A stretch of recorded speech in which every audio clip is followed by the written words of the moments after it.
Assalamu alaikum, sisters and brothers. Sulman Rahim here. National Covenant. Breaker 7 Seals. 2026.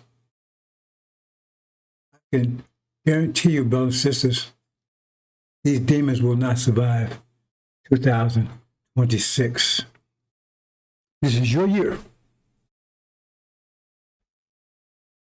Get it. Take control of it. It's your year. America, I don't think you're going to make it through this year. Don't think it.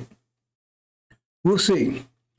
But this year here, end of the Cadillac niggers, the demons. You know what a Cadillac nigger is? If you're back in the day, right? Nigga had a Cadillac. He ain't no shit. But he had a Cadillac. Right? He might couldn't afford it. Might have stole it, but he had a Cadillac. See? And that's what these niggas like Wesley and Ishmael and Ben X and Eric say Cadillac niggas. They don't know shit. They got a Cadillac. Elijah.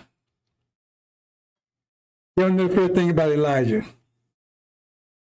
I got FARRACON, man. No. You don't know a damn thing about FARRACON either. They Cadillac niggas, though. I got me a Cadillac. The end of them. So those you remember, that was it. They had to know a damn thing. Just had a Cadillac, pull up with a Cadillac, man. That was it, man. See, that was the shit. Give me a Cadillac. Well, this is the year end of the Cadillac. Ignorant people, confused not people, they're bullshit.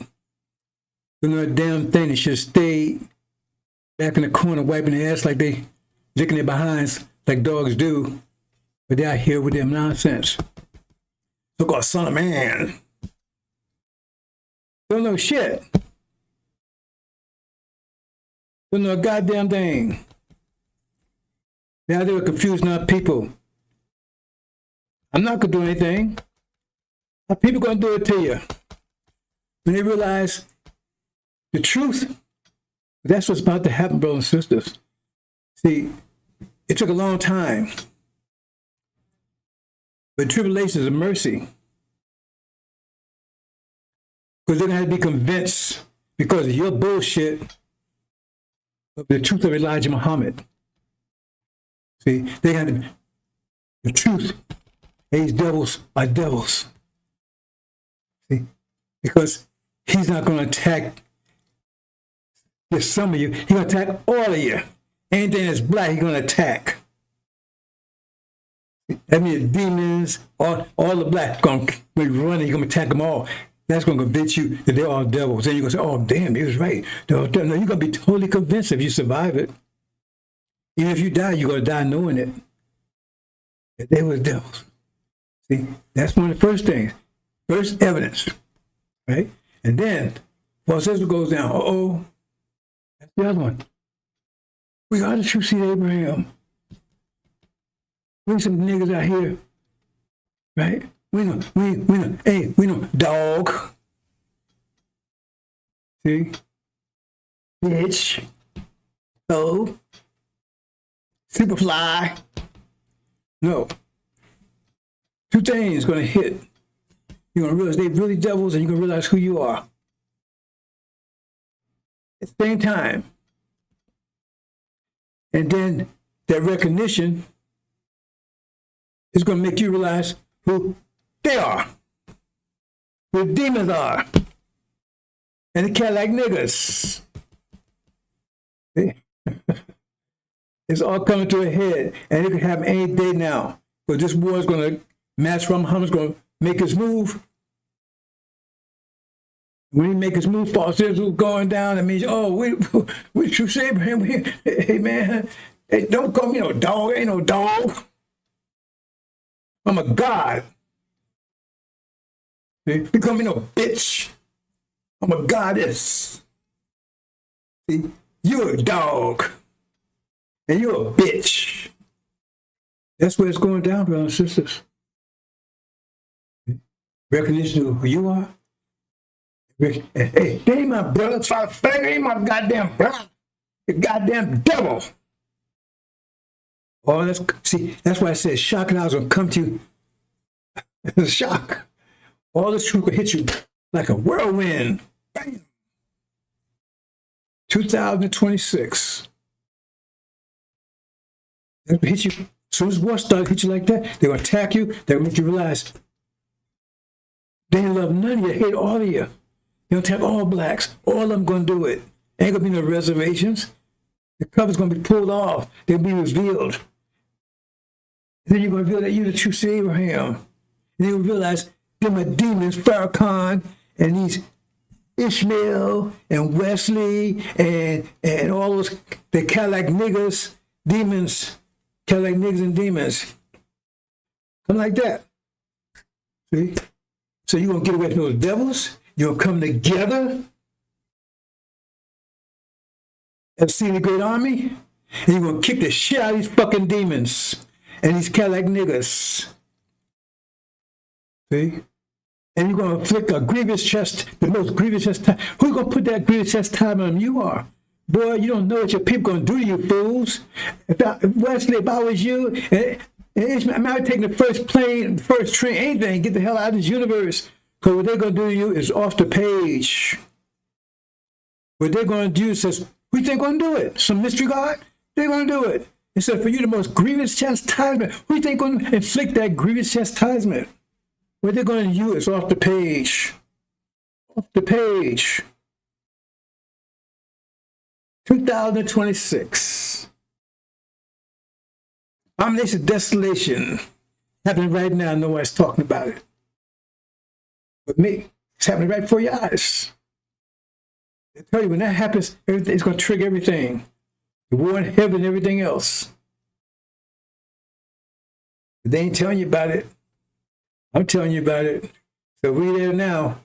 But so you said abomination, that's going on right now. Look it up. Look at abomination. What it says. The uprising was put down with cruelty, great cruelty. That's exactly what's going on over there. That's a sign.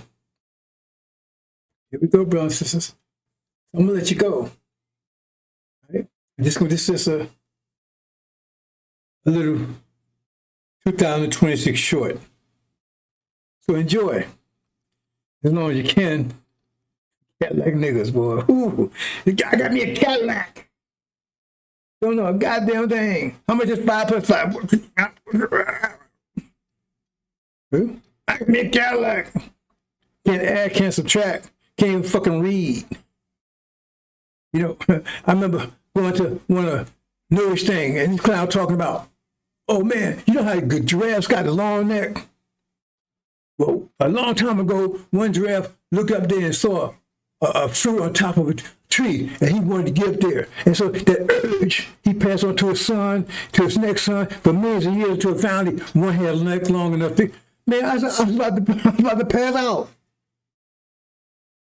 And these niggas, I mean, listen to that shit. FARRACON people. I'm saying, he starved that time. The fruit stayed up there. I mean, that's the dumbest shit I've ever heard in my life. But he was saying, like, hey, that's, and he out there all over in there talking about, he giving me advice. He said something as dumb as that. And then dumbass Wilson, the quack Dr. Wesley, hey man, you know, the problem is he did a whole presentation, 2-hour presentation. We ain't getting no sun. We ain't getting no sun. I said, wait, FARRACON said we ain't going nowhere. So if we ain't getting no sun, the solution is we need to get back with the sunland, right? Africa. Ain't that doing that the obvious conclusion? But he said we ain't going nowhere. And on top of that, what's wrong with those people in Africa? They got a lot of sun. What's their issue? There's some dumbass shit these people be saying. I mean, I go on about the shit they say. And they be talking about, they be stuffing that shit down like it's honey. I guess FARRACON says, honey, must be honey, man, so give me some more of it. Because they had furnace suit up his ass. This is the year. We're going to be finally rid of them. Be finally rid of them. Guaranteed. Guaranteed. And it's not going to be long. We're not going to be deep into the year either. But as soon as this war resumes, right, the war's already started. It says once that war started, be a break. So how long is that break going to last? Instead of approximately half an hour, that's probably 6 months. So if I got that correct. Okay. But once it starts, resumes, right, you Cadillac niggas, whoa.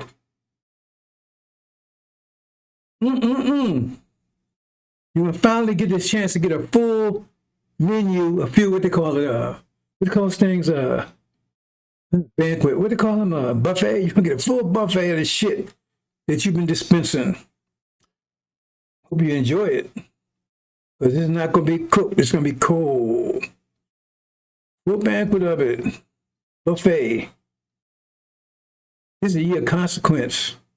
The consequence is a bitch. This year consequence.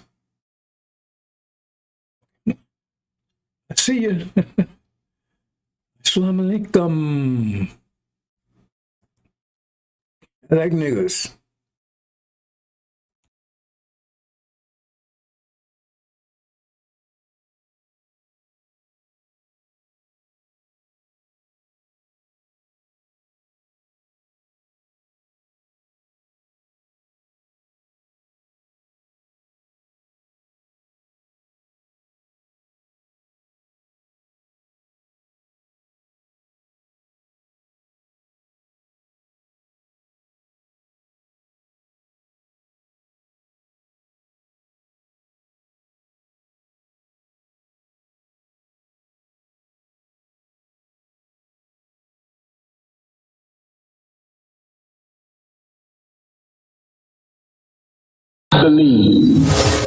I believe that America can be beautiful.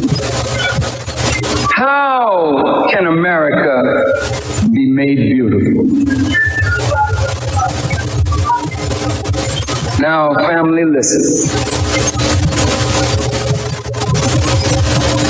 My brother Imam Wadakuddin and I have had disagreement.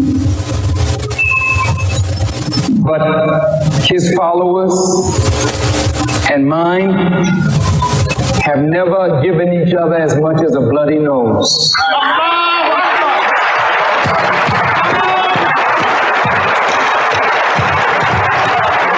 Because in spite of our differences, there's a deep love in us. We don't like the things about our nation that is not good, but I don't want to live anywhere else. I want America to be made right. I don't want to see America go the way of Rome and Babylon and Sodom and Gomorrah. But why won't she go that way? If the men of religion and the women of religion keep silent.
$5,000.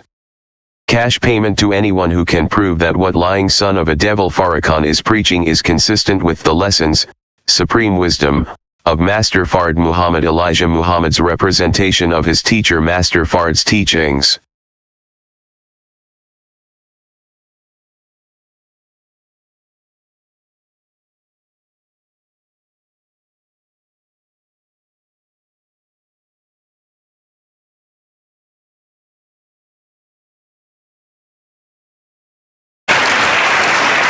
I gotta do this.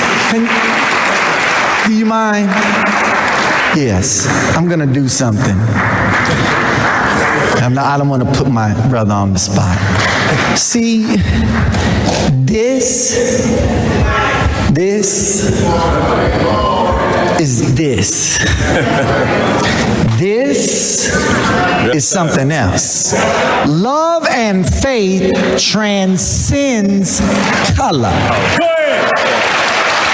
And the reason why we embrace Father Flagler as a brother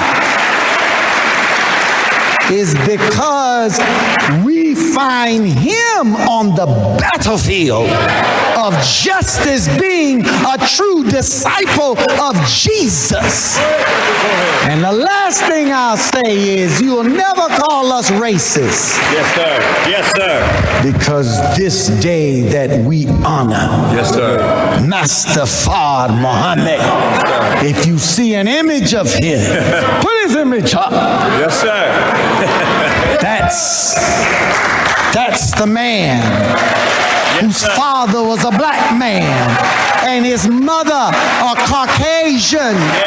And how many of us have a parent that's a Caucasian or grandparent? It's not about color. It's about our submission to the will of God. And in that we find common ground and unity. So I'm only one shade lighter than you, so. And Mustafa maybe 4 more shades lighter.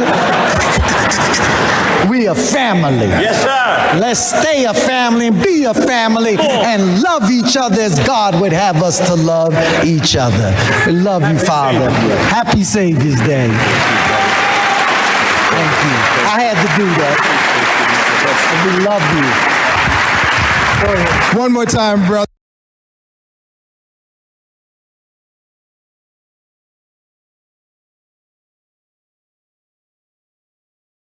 Do you then believe in a part of the book and disbelieve in the other? What then is the reward of such among you as do this but disgrace in the life of this world, and on the day of resurrection they shall be sent back to the most grievous chastisement? And Allah is not heedless of what you do. 86 These are they who buy the life of this world for the hereafter, so their chastisement shall not be lightened, nor shall they be helped.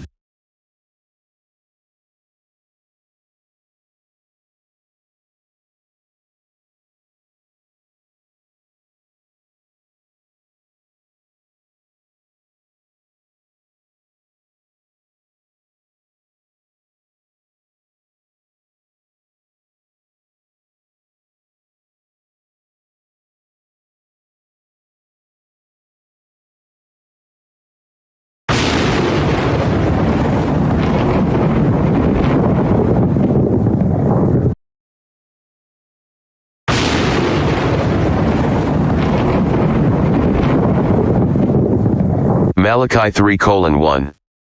Behold, I will send my messenger, and he shall prepare the way before me, and the Lord, whom ye seek, shall suddenly come to his temple, even the messenger of the covenant, whom ye delight in. Behold, he shall come, saith the Lord of hosts.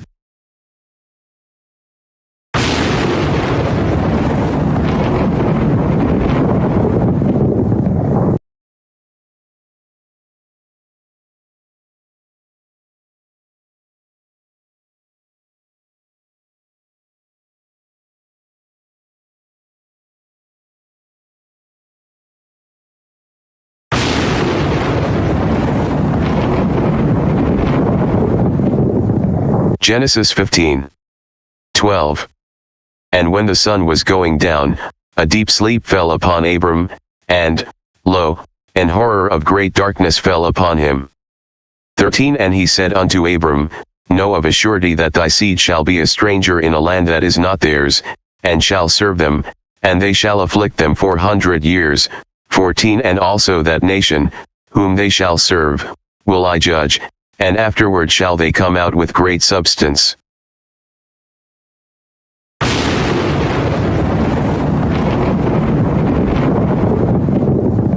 Genesis 15:18. In the same day the Lord made a covenant with Abram, saying, Unto thy seed have I given this land, from the river of Egypt unto the great river, the river Euphrates.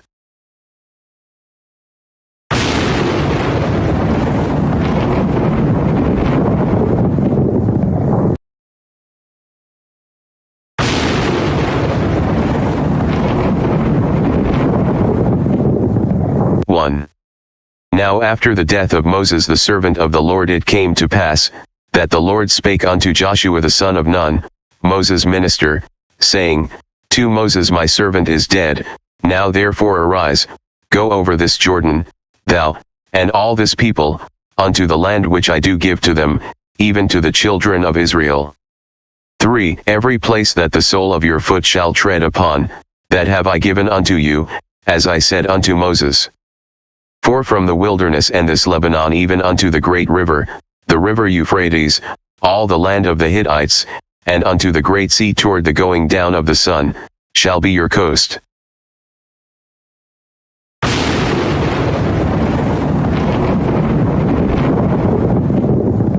Five.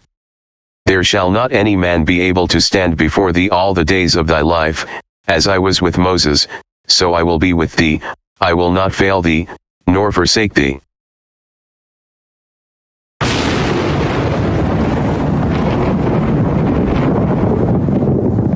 6.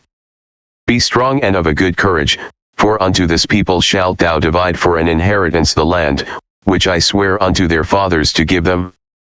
7. Only be thou strong and very courageous, that thou mayest observe to do according to all the law, which Moses my servant commanded thee, turn not from it to the right hand or to the left, that thou mayest prosper whithersoever thou goest.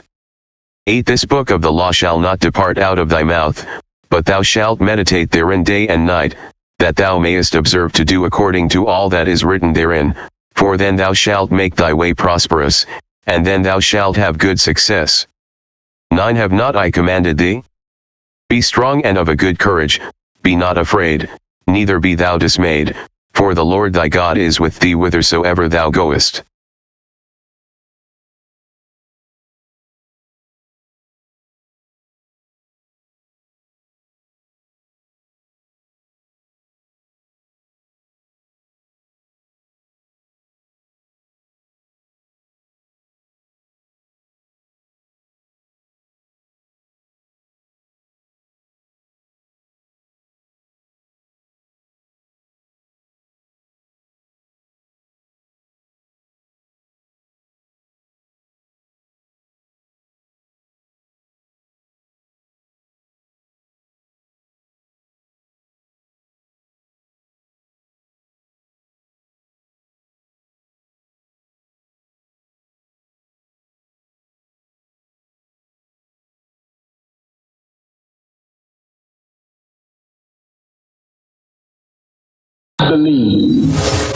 I believe that America can be beautiful.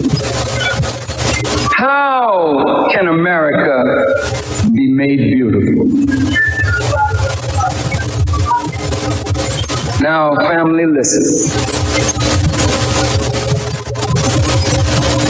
My brother Imam Waterkuddin and I have had disagreement. But his followers and mine have never given each other as much as a bloody nose.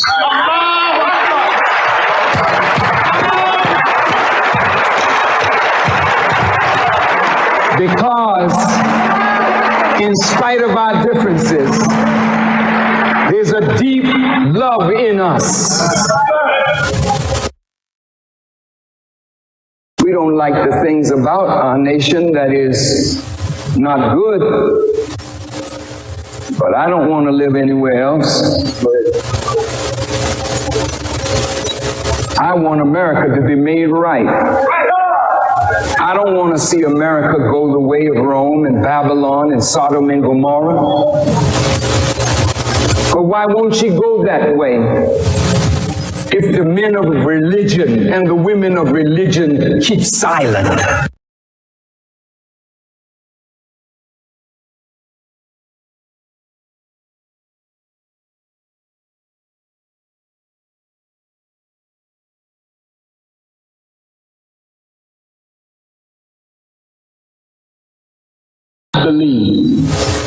I believe that America can be beautiful. How can America believe?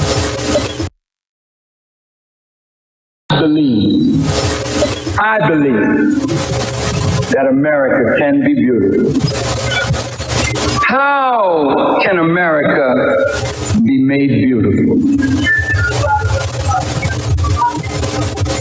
Now, family, listen.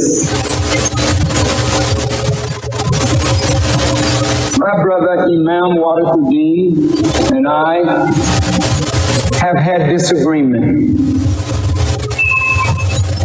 but his followers and mine have never given each other as much as a bloody nose.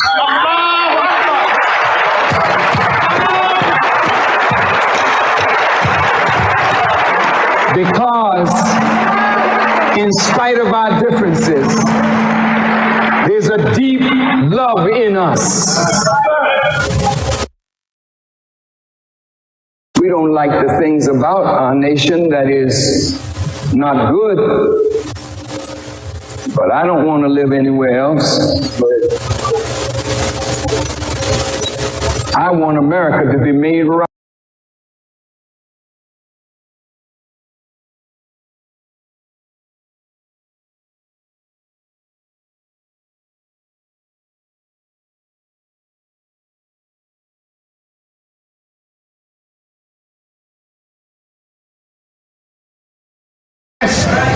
When the Muslims were alive, I'll say it again. When the Muslims were alive, you dead as hell now on both sides. Yes, sir, brother minister. Yes, we are. Yes, sir. That's real, brother minister. Both sides. Wake us up, dear Apostle. When we was alive, we set up schools. That's right. When we were alive, we had supermarkets. That's right. We owned buildings. We owned farmland. We were busy doing something, hiring our people. Well, I'm telling the Muslims, damn it, if you don't come alive, you will die like you are. And I will say, thank you, Allah, because if they're not doing nothing on top of the earth, let the worms eat their ass.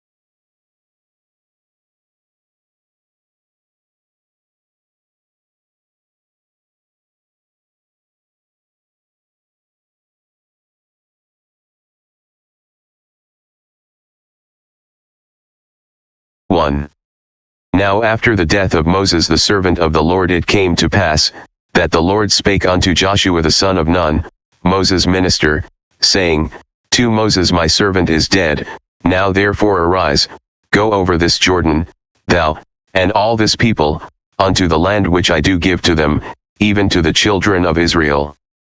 3. Every place that the sole of your foot shall tread upon, that have I given unto you, as I said unto Moses. For from the wilderness and this Lebanon even unto the great river, the river Euphrates, all the land of the Hittites, and unto the great sea toward the going down of the sun, shall be your coast. 5 There shall not any man be able to stand before thee all the days of thy life, as I was with Moses, so I will be with thee, I will not fail thee, nor forsake thee. 6 Be strong and of a good courage, for unto this people shalt thou divide for an inheritance the land, which I swear unto their fathers to give them. 7 Only be thou strong and very courageous, that thou mayest observe to do according to all the law, which Moses my servant commanded thee, turn not from it to the right hand or to the left, that thou mayest prosper whithersoever thou goest. 8 This book of the law shall not depart out of thy mouth, but thou shalt meditate therein day and night, that thou mayest observe to do according to all that is written therein, for then thou shalt make thy way prosperous, and then thou shalt have good success. 9 Have not I commanded thee?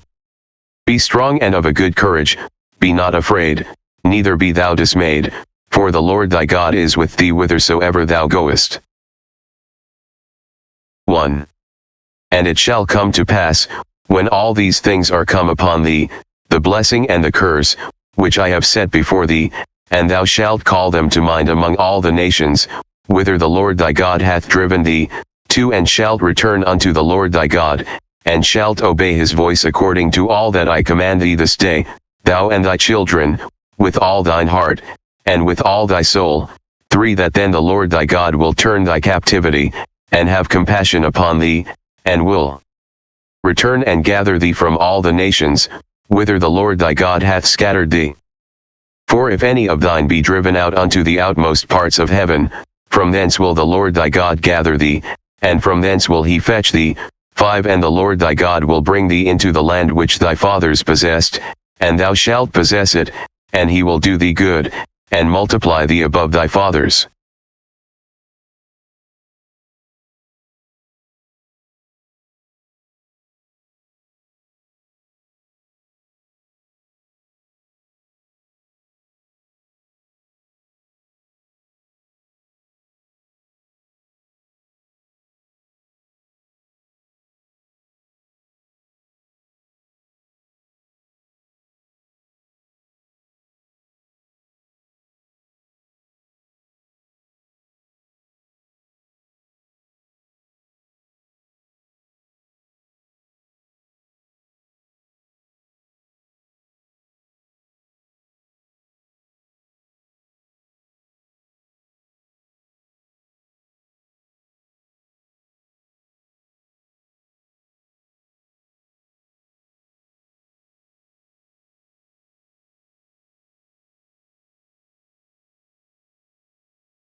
We have a lot of that going on, but we're taking care of our farmers. We can't let our farmers not have anybody, these are these people, you can't replace them very easily. People that live in the inner city are not doing that work. They're just not doing that work. And they've tried, we've tried, everybody tried.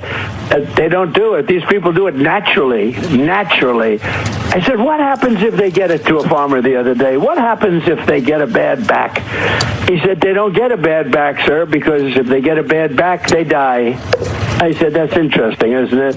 Well, you heard that. Donald Trump is a believer in eugenics. He believes that white people are the superior race. And inner city is code for black people. And he believes black people cannot now work on the farms. I guess they're not good enough for that. So Hispanic people can do it because they have the backs for it. This is what this man is saying out loud in interviews. He is a racist. It's been proven time and time again. The man had Mein Kampf on his bedside table that he would read at night. Enough to let you know where he stands on that. Just more outrageous, racist things from Donald Trump. They want to arrest those who can do the farm work, well, until their backs give out. And then he'll probably ship them to El Salvador or some other country. Just more vile statements from the president and let you know where he stands.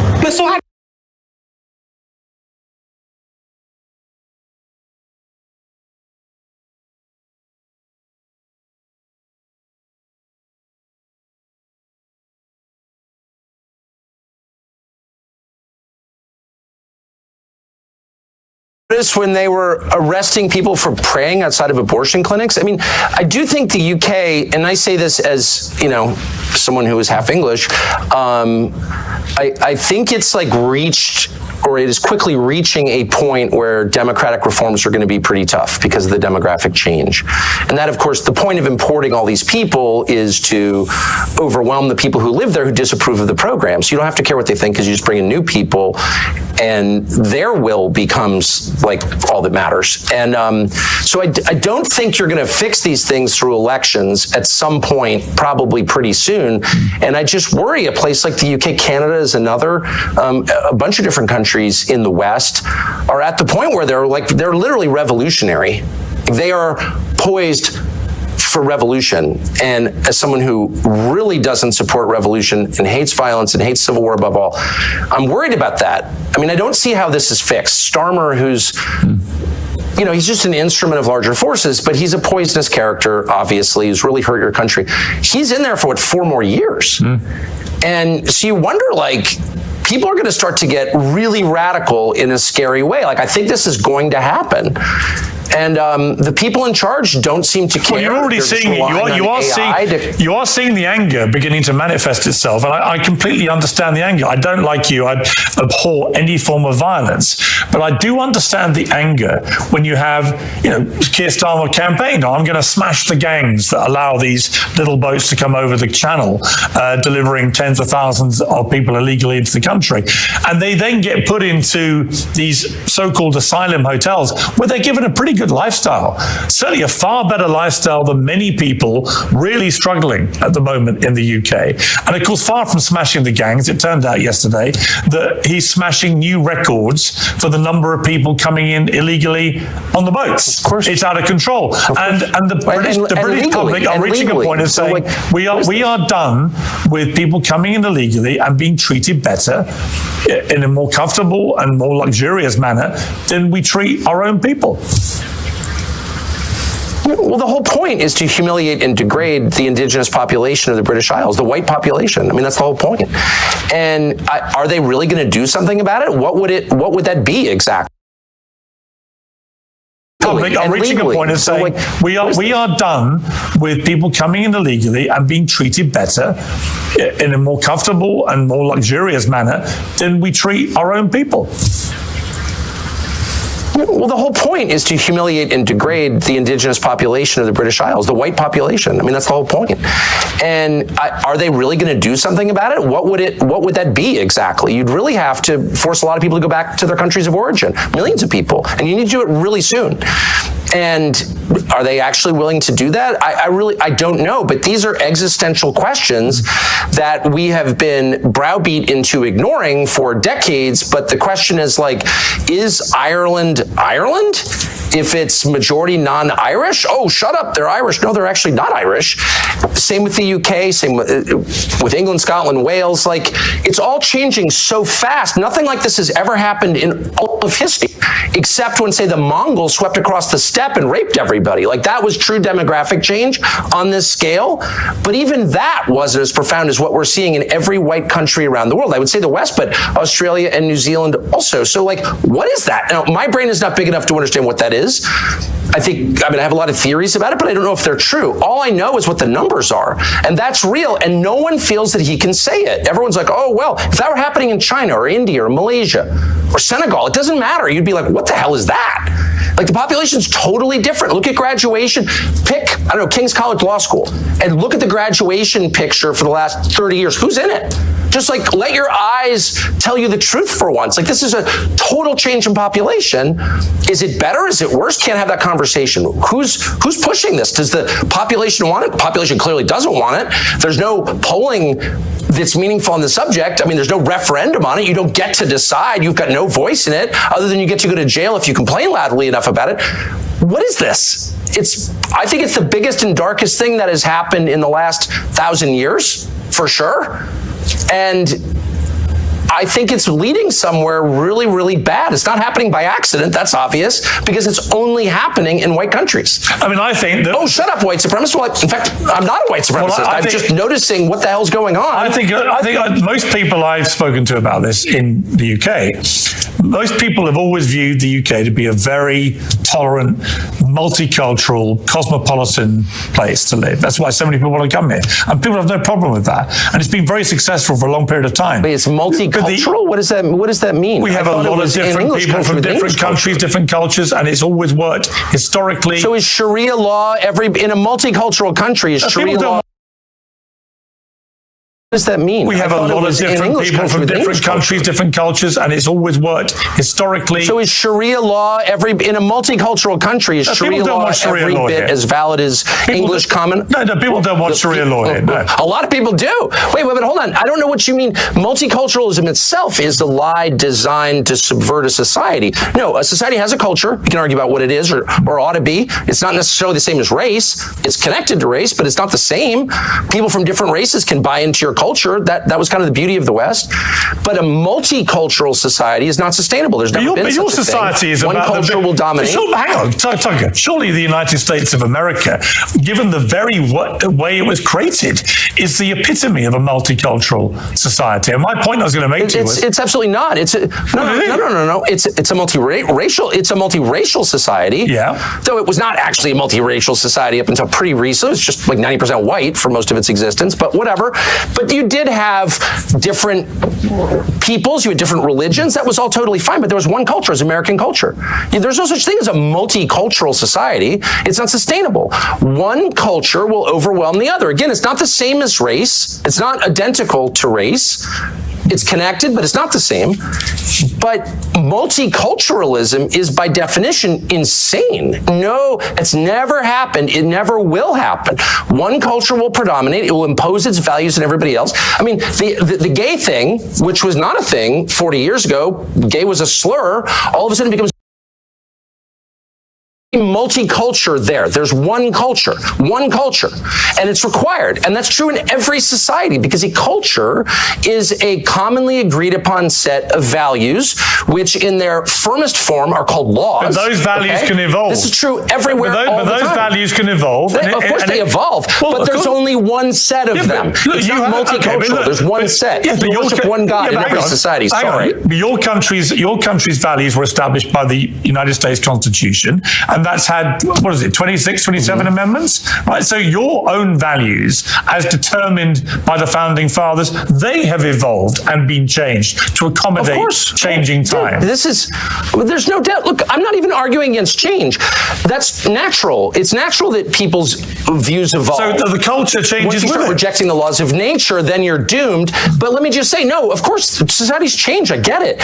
All I'm saying, I'm making a very discrete, specific point, which is multicultural multiculturalism as an idea is laughably stupid. It has never worked. We never had it anywhere, and it never will exist because it's contrary to human nature. One culture, one way of looking at things, one worldview will predominate, and it will punish all who deviate from it. That is the nature of societies. So if you're telling me it's determined by the founding fathers, they have evolved and been changed to accommodate changing time. There's no doubt. Look, I'm not even arguing against change. That's natural. It's natural that people's views evolve. So those values can evolve.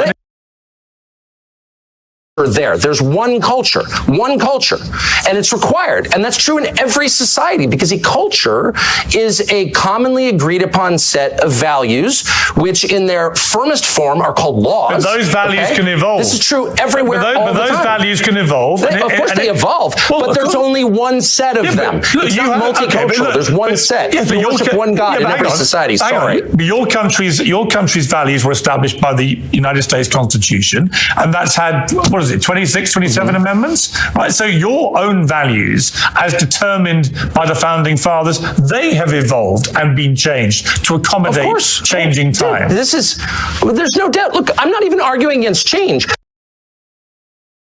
Natural that people's views evolve. So the culture changes. Once you start rejecting the laws of nature, then you're doomed. But let me just say, no, of course, societies change. I get it. All I'm saying, I'm making a very discrete, specific point, which is multiculturalism as an idea is laughably stupid. It has never worked. We never had it anywhere, and it never will exist because it's contrary to human nature. One culture, one way of looking at things, one worldview will predominate, and it will punish all who deviate from it. That is the nature of societies. So if you're telling me it's multicultural, we can all live and have radically different values, that's just not true. It's never been true. It never will be true. So you're having one culture, one worldview predominate over another and dominate and suppress all dissent. That's just what it is, dude. Let's be honest. I would point to the United States of America and the United Kingdom as two shining examples, albeit not completely without their flaws, but shining examples of places that are deemed by the rest of the world. I certainly feel that about my country. Well, I certainly think that inherent in Christianity is the notion of tolerance, and that draws from a core Christian concept, which is free will. You cannot force someone to convert. There's never been conversion by the sword in Christianity. People decide to believe in it. And so that is central to the religion, therefore it's been central to the society. Western civilization is Christian civilization. And so we call that tolerance. It's a respect for your inherent God-given right to make a choice about what you believe. Okay, so of course, that's always been a feature.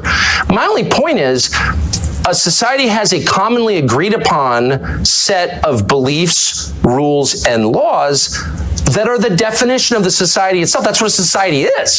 So you can't have competing. You can't have, gay world and Sharia world living co-equally in a society. That does not happen. It will never happen. You have to pick one. Are we the Sharia society?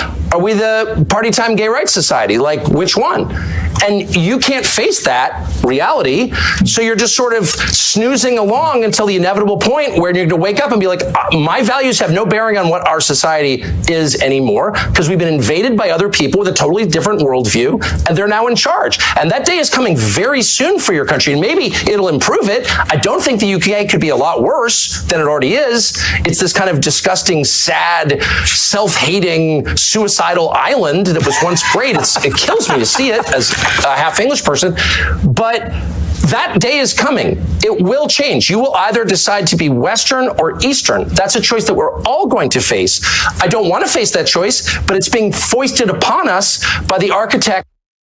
That's a choice that we're all going to face.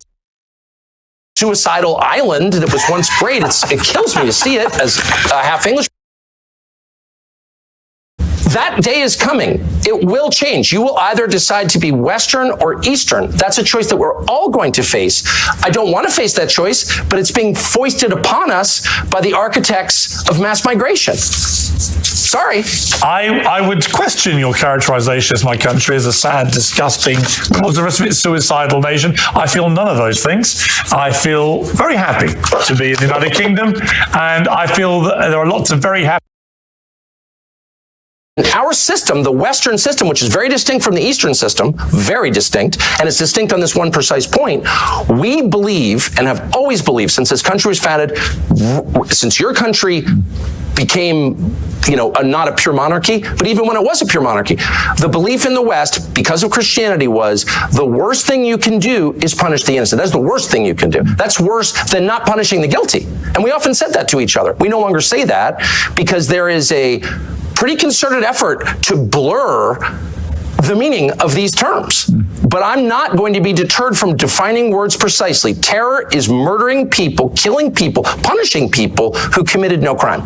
Period. So when the Israeli government says it has repeatedly that even though over 20,000 completely innocent children are believed to have died in their response to what Hamas did on October the 7th at the hands of the IDF, there are many on the pro-Palestinian side who say that Israel is behaving like terrorists too in the way that they have gone about conducting this war. Would you go as far as to say that? One of the things that I really object to now is this relentless focus on Israel, which, by the way, is a foreign country that I have nothing to do with.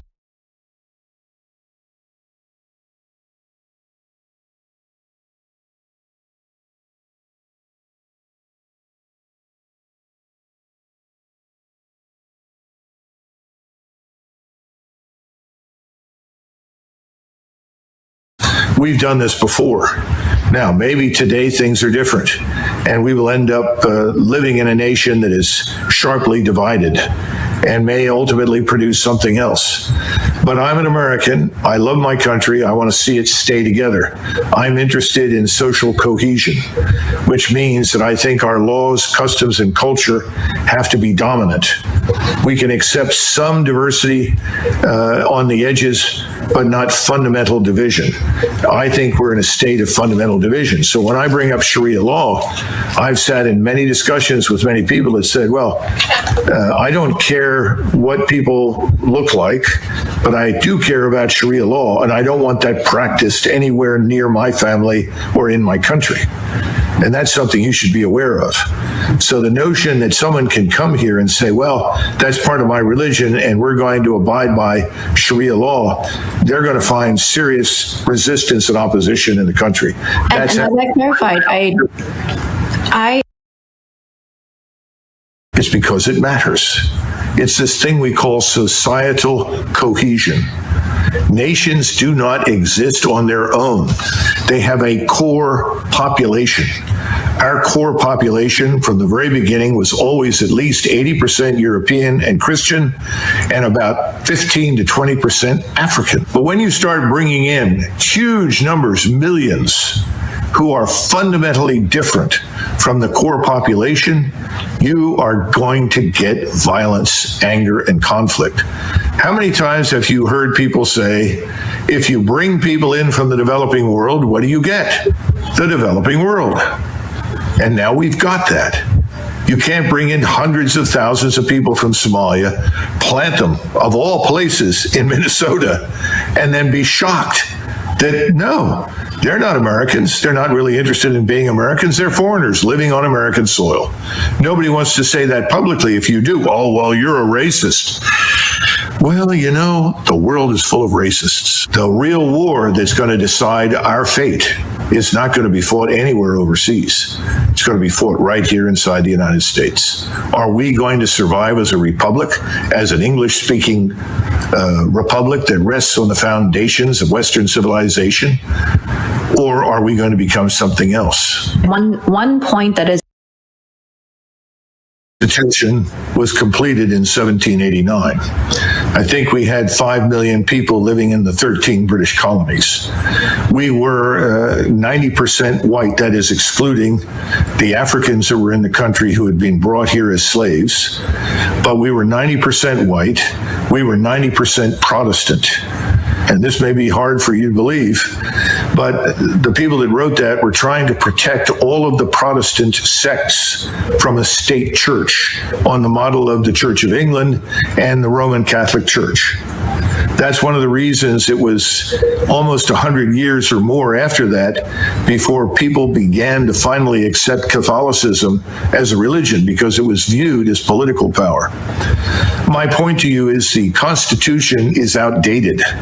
The way we are governed is outdated. It has to be re-examined.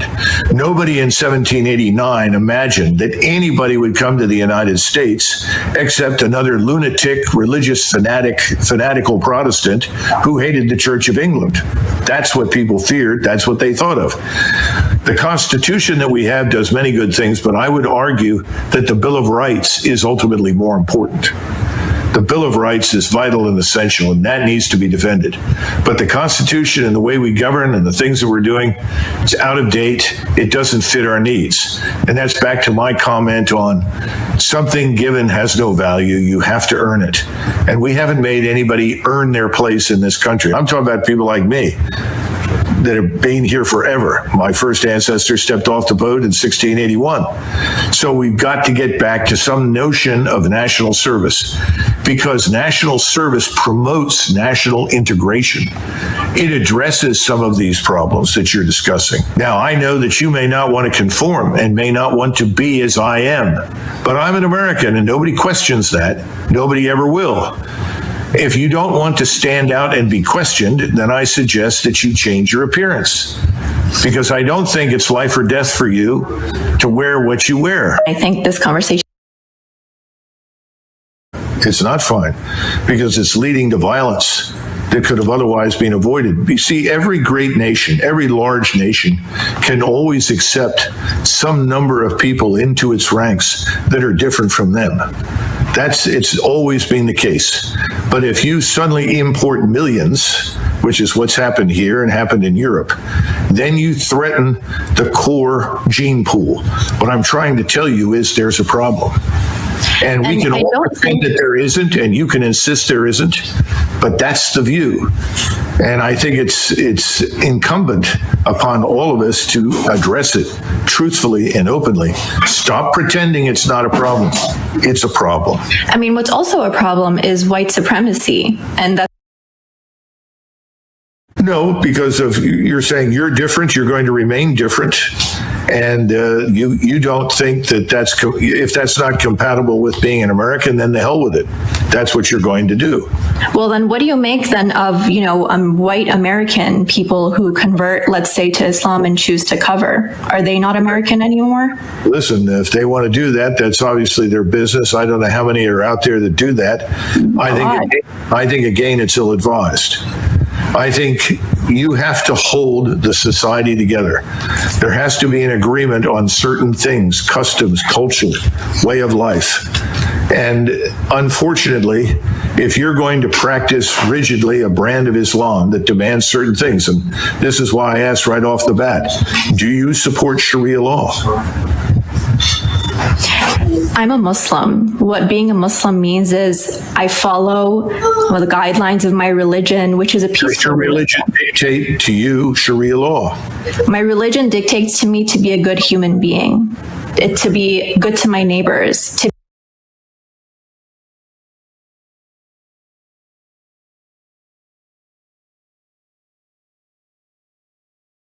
that the most powerful force in today's Republican Party is represented by what Charlie Kirk said. It is this drive to make America a white Christian nation. I got to tell you, this is what they say privately. This is now what they say publicly.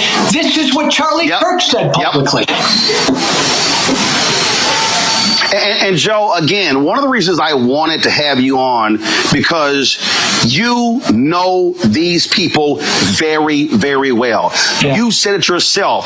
You were one of the strongest voices. You were one of the folks who understood the incendiary language when you were in Congress, when you had your radio show, and how people loved when you did it. And then when you chose to apologize for that and turn away from it, oh my God, they literally have just tried to destroy you because of that. Yeah, I mean, again, you know the deal, Roland, right? I came out publicly against Trump 7 years.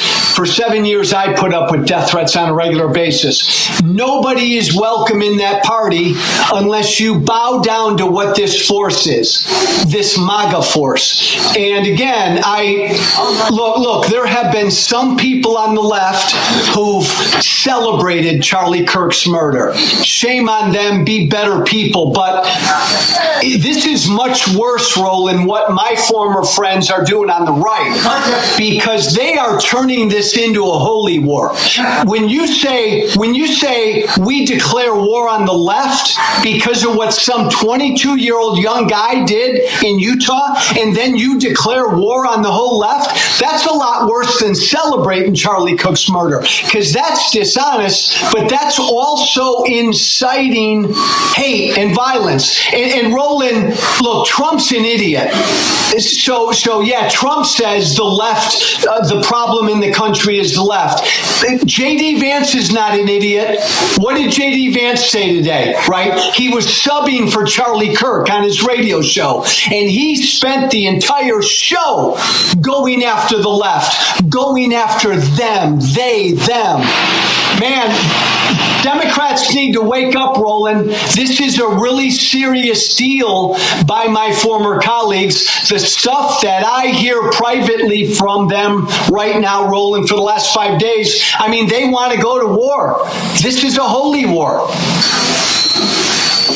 Oh, it absolutely is, and what really jumps out at me on this very thing here, Joe, and I've been saying this. I played the speech 2 weeks ago that mainstream media just ignored. Missouri Senator Eric Schmidt, who gave a speech at NatCon, Peter Thiel's group, where he literally gave a white nationalist speech, where he said our ancestors fought for this country to be ours and no one else. He was talking about white people. He was basically saying if you are Black, Latino, Asian American, or even Native American, America is not for you. And folks just ignored it. And so people need to understand, again, what they're saying, why they're saying it. And yes, there are many evangelicals, any very conservative white Christians who are pushing this as well. And you nailed it. They want a holy war. They want a race war.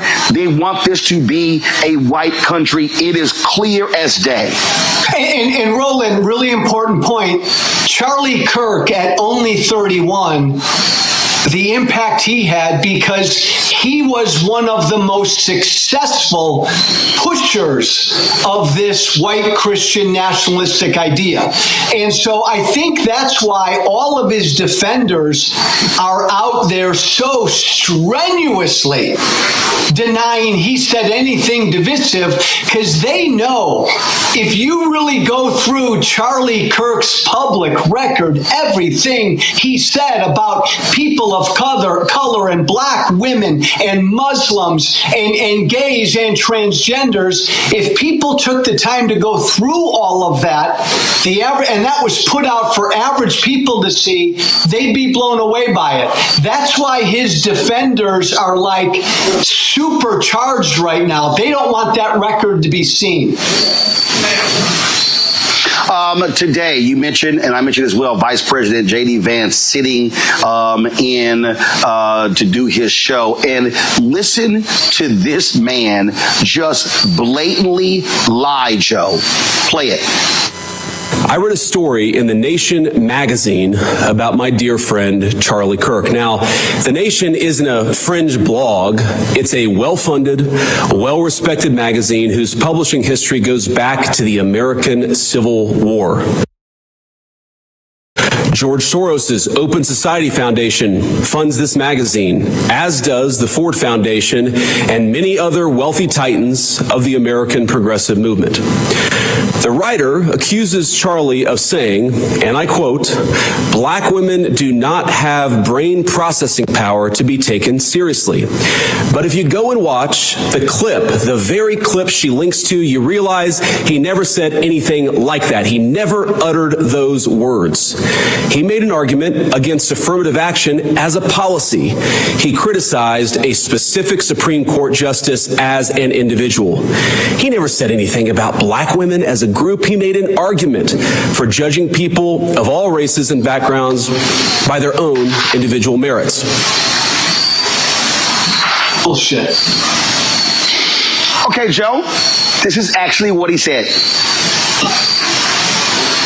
No, Roland, that's utter bullshit. In fact, you know, if we would have said 3 weeks ago, Blake, if we would have said that Joy Reid and Michelle Obama and Sheila Jackson Lee and Ketanji Brown Jackson were affirmative action picks, we would have been called the racist.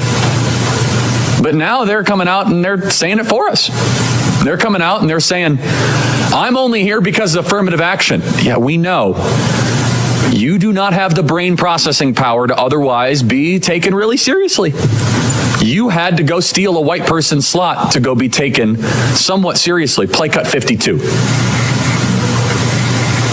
But I rise today as a clear recipient of affirmative action, particularly in higher education. I may have been admitted on affirmative action, both in terms of being a woman and a woman of color. All right, Joe. He literally said it. Not only that, Vance lied. Soros does not fund the nation. So he sat there and flat out lied.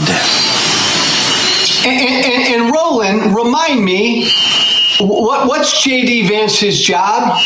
He's the vice president, and yet he had time today to do a radio show for a former right-wing podcaster. I mean, look what they're not even, Roland, they're not even subtle about it, what this White House is doing. They believe, man, the path to victory is fear, hate, and division. And that's what they're putting out there. That was Charlie Kirk literally going after 4 accomplished black women by saying they didn't have the brain power to get where they got.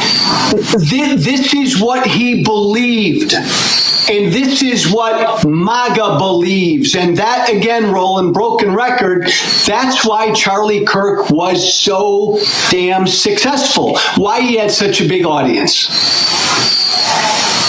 Yeah, and not only that, you take Nick Fuentes, who's to the right of Charlie Kirk. The night of or the day after Kirk was shot and killed, Fuentes had 200,000 people watching him live.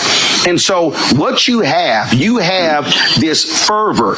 And so when I listen to Trump and Vance and all these people talk about, how the left, they're indoctrinating. No, and you know this very well, the indoctrination. We've had people who formerly are with Turning Point USA put out videos talking about how it was really this cult-like figure, this messianic figure, as they sort of set Kirk up as, and how they want them to follow that. And so that's what's going on here. These people are not trying to have open dialogue. And not only that, Joe, you take Trump, okay? Trump was very clear in saying he was not going to call Governor Tim Walz after those 4 folks were shot in Minnesota. 2 were killed, including former Speaker of the House and her husband. Now today he's saying, he never even heard of Melissa Hortman, and if the governor had asked him, he would have, of course, lowered the flags to have staff. I'm sorry, he's also lying. He knew about her. He knew about the shooting, but he was so arrogant that he said, 2 Democrats, a Democrat Speaker of the House shot and killed. Yeah, I don't care, but lower the flags to have staff for Charlie Kirk. Flies body on Air Force 2. Do a memorial service at the Kennedy Center. Do another one at the Arizona Cardinal Stadium. Give him the Medal of Freedom. And I'm telling you, they're going to give him a state funeral. That's what you're seeing right now.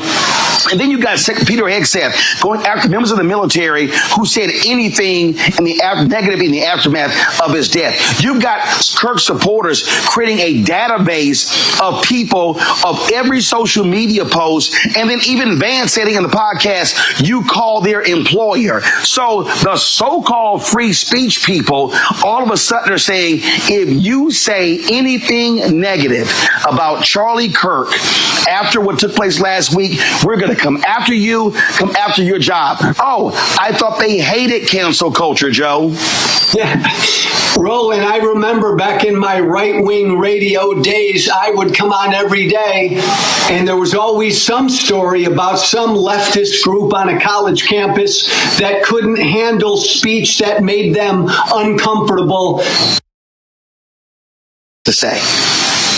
Roland, this is scary, and you and I are old enough, man, to remember huge figures in American history who were gunned down, struck down, military leaders, civil rights leaders. We are treating this 31-year-old podcaster, MAGA influencer, like he's Jesus Christ. So I come from the right. Why are my old colleagues and friends on the right doing this, Roland? Because the right wants a religious war. Let's just call it. They want a civil war. They want a holy war. That's why they're putting him up to be some Jesus-like martyr. Absolutely. I mean, Glenn Beck literally came out and said he was a civil rights leader. Oh, my God, stop it. Stop it. I've seen people say, I've seen a lot of these videos, I'm leaving my church because my pastor did not mention him. This was a Christian warrior. And let's just be clear. You said it, white Christian nationalists. It's slaveholder religion. We heard a lot of this stuff during slavery, during Jim Crow, things along those lines. And this whole idea about, it was about debate. It was about, exchange of ideas. I mean, come on, let's just stop it. And so we see what's going on here. We see the games that are being played. And then what gets me, Joe, is this whole deal of, oh my God, the left, how they indoctrinated him and the accused killer going to a university. The dude was at a university for one semester, Joe. You're trying to tell me that one semester at a mostly white institution in Mormon, Utah, which is not a liberal bastion, somehow just radicalized him? I mean, it really is showing folks the hand they're trying to play. Yeah, and I think even on top of that, Roland, I think it was like some technical school. So it wasn't some crazy liberal arts school for a semester. Look, cut through all the BS. The Speaker of the House, Mike Johnson, has publicly said that America should be a white Christian country. This is what animates my former party. Roland, you know me, right? Tea Party Hellraiser. I don't come from the left. I left the Republican Party when the Republican Party became MAGA. And my fellow Democrats and folks on the left need to understand, now these people are on the right. Now this is MAGA. MAGA now are the snowflakes. MAGA, Roland, they now need their safe spaces. It's funny, but it's not funny. And you're right about J.D. Vance, man. He just flat out lied. I mean, the last 30-year history of political violence in this country, the vast majority of it is right-wing. It always has been. And they put out this lie that it's only on the left. It's not even, Roland, a both sides problem between the left and the right. There is political violence on the left, but the vast majority is on the right, and they know that, and they're lying because they're trying to inflame their base. And Roland, I hear from their base every day, and let me tell you something, they are inflamed. I mean, they are ready to march and grab their you-know-what. This is a scary time. It is, and folks need to understand what is certainly at stake. Joe Walsh, I appreciate you joining us on the show.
History of the cross, known by their works.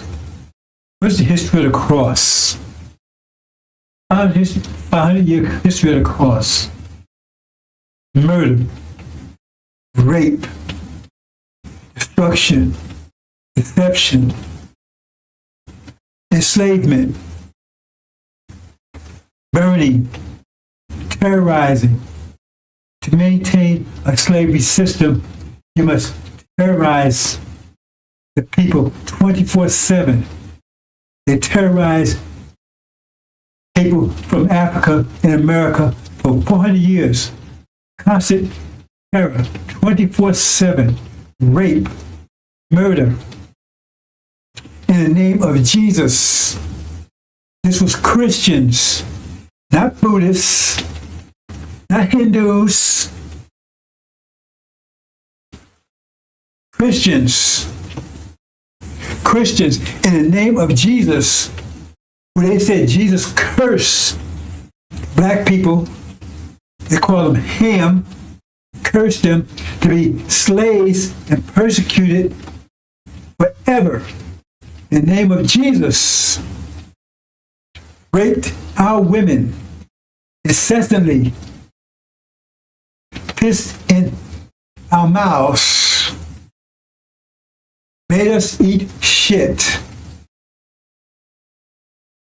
And they took and tried to clean up, not clean it up, but make it look more fashionable, I guess, by calling it chitlins. That's after slavery, of course, after so-called slavery. Because what was endured was not slavery. Look up slavery. Look up slavery.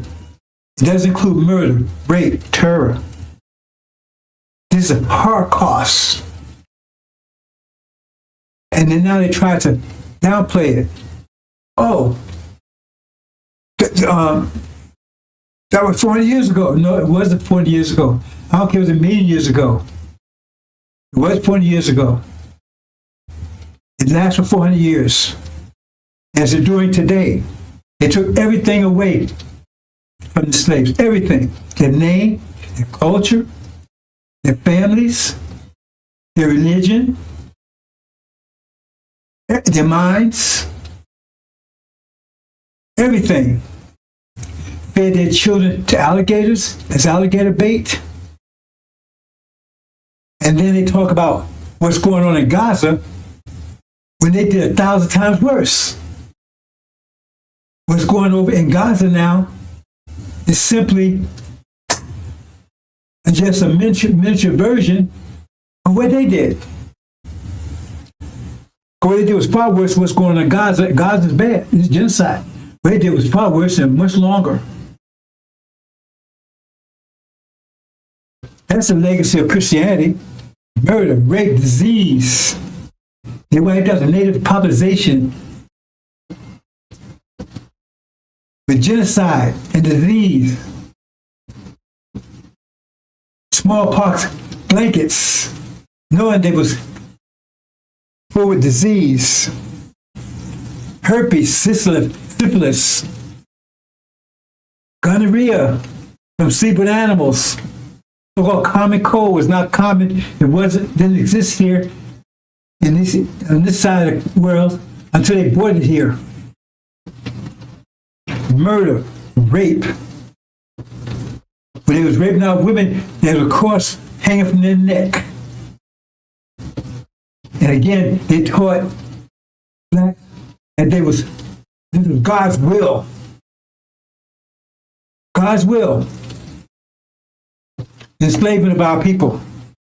And they continue on even today. That's the legacy of Christianity, the cross. So where's your rap sheet? Every time they arrest one of our people, your rap sheet. What's your rap sheet? How are you going to judge people for murder when you're guilty of murder beyond imagination for hundreds of years? Hundreds of years. Theft. You stole this land and murdered its people. And you crushed the native people here When the braves would go out hunting, you would come into the camps like cowards and kill the women and smash the children's brains out on the hooves of your horses. This is the legacy of Christianity. That's the legacy of it. The question is,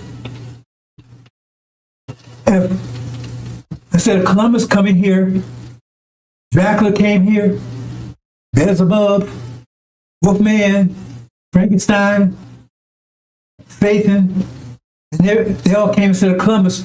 What could they have done that Columbus and those that followed him did? Satan is the God of this world. That's the God they're serving. They have known him by their works. What are the works of Christianity? What are the works of Christianity? Where's the works of Christianity? Evil, deception, mischief, bloodshedding. It goes on today. And what's going on in Gaza, just reflection and microcosm of what was done here in America for hundreds of years. Raped out women incessantly. They would even rape while they was out in the fields picking cotton. They would jump off their horse and tell them to bend over and rape them. And tell them to keep picking cotton while they was doing it. This is the kind of stuff that they would do. Make one slave defecate and slave and slave in the mouth of another slave, and then bound it up so they couldn't spit it out for 7 days. That's a legacy of slavery. You did it all in the name of Jesus. That's a legacy of slavery. Legacy of slavery. 40 years plus. Legacy of Christianity. Legacy of the cross. That's the legacy. That's the true legacy. So whose works are those? Who are you serving? Who are you serving? The legacy of the cross. What's your rap sheet, America? Gog? What's your rap sheet, Magog? Britain? What's your mateship? What's your rap sheet? Antichrist, false Israel? What's your rap sheet? Then they colonized Africa. They're stealing for ripping off everyone. It's the legacy of Christianity. It's been ruling for over 500 years. And now, the threat of nuclear war to finish off everything.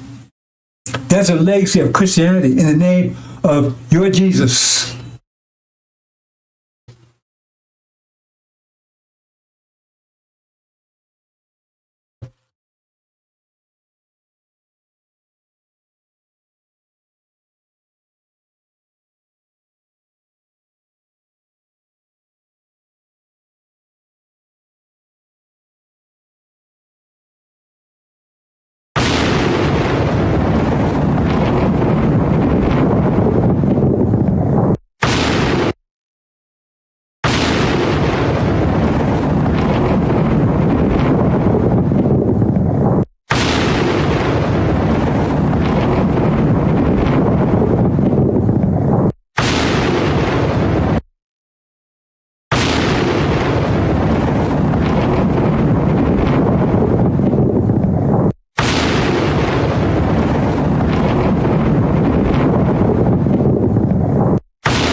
make it.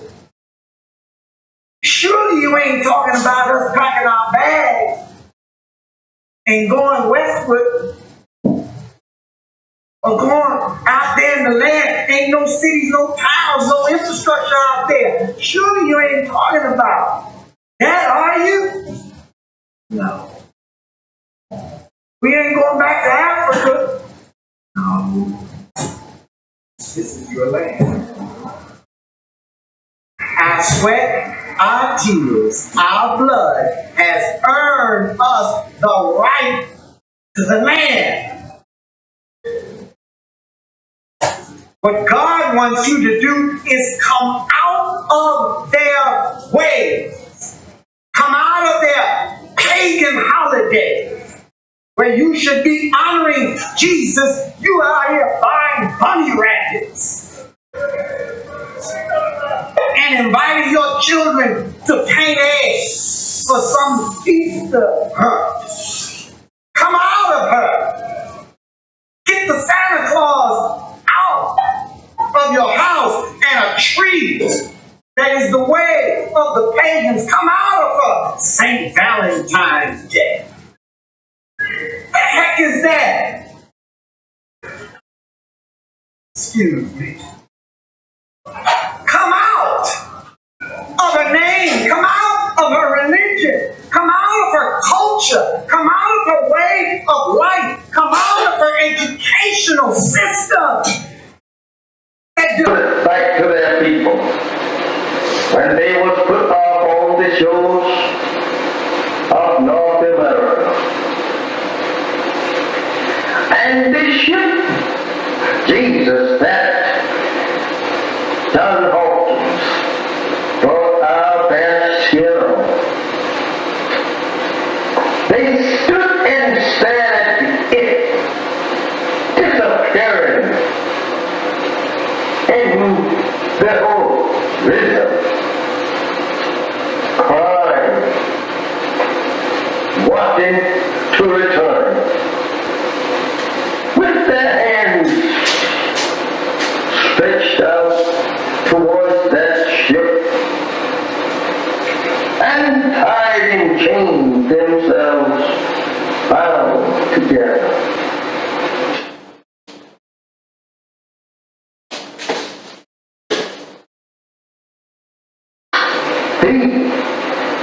And when they was put off on this memorable shows, they stood there staring at that ship that brought them to a strange land and a strange people who could not speak either one's language. Now they have to live in a strange country and a strange people who had proven to them every mile from their native land that they were going to be the worst enemies that they ever lived with. They were going to be the people that would destroy them. They soon discovered that on this ship that they were being brought here on. I don't know how we should say anything in the name of Jesus of good for us when this ship was named Jesus. This is how that we have always been deceived by the white man, trying to use Jesus, the name Jesus, to lull us off in a mental sleep, thinking that we are on our way to heaven. This is terrible. My beloved brothers and sisters, this is very hard for us to even to accept today. Imagine our parents standing crying to return to their native land and people, and you here today crying to stay with the very enemy that brought our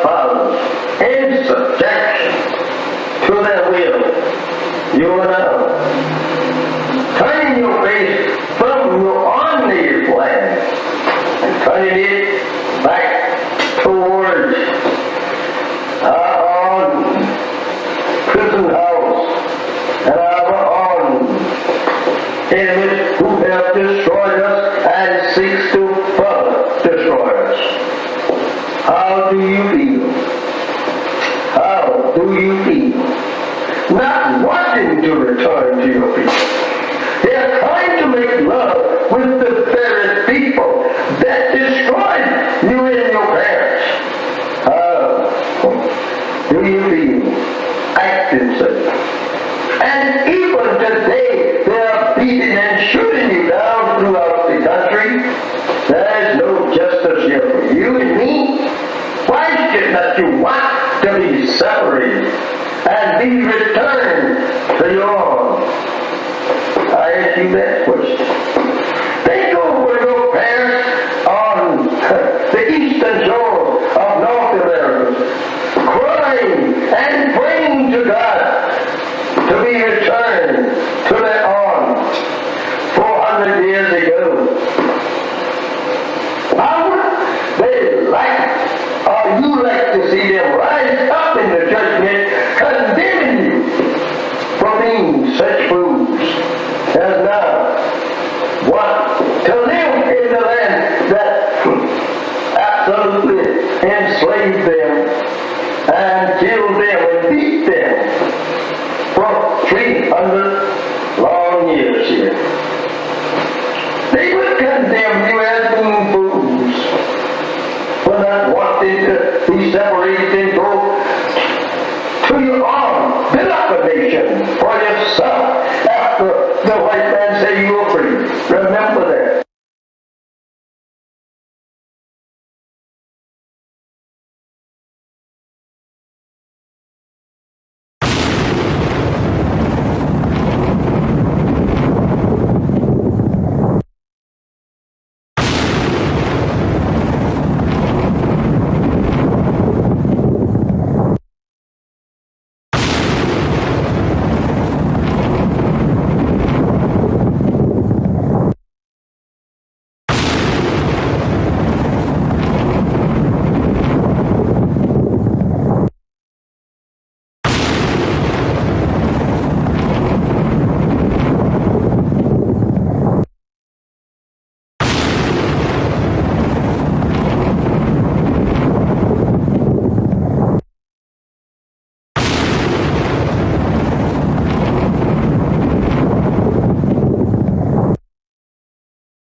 and going westward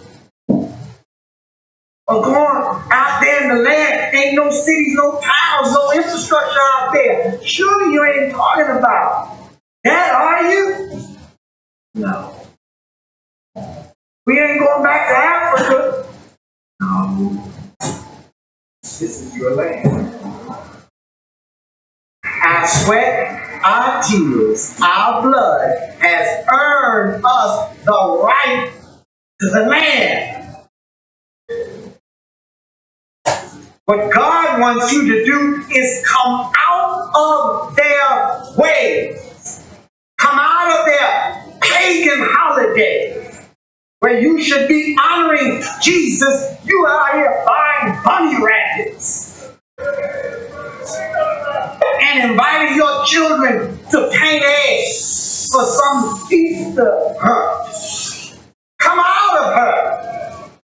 Get the Santa Claus out of your house and a tree that is the way of the pagans. Come out of her. St. Valentine's Day. The heck is that? Excuse me. Come out of her name. Come out of her religion. Come out of her culture. Come out of her way of life. Come out of her educational system. Back to their people. When they was put off on the shores of North America. And this ship, Jesus, that John Hawkins brought our best skill. They stood and stared at it, disappearing in their own rhythm, crying, wanting to return, with their hands stretched out towards that ship, and tied in chains themselves bound together.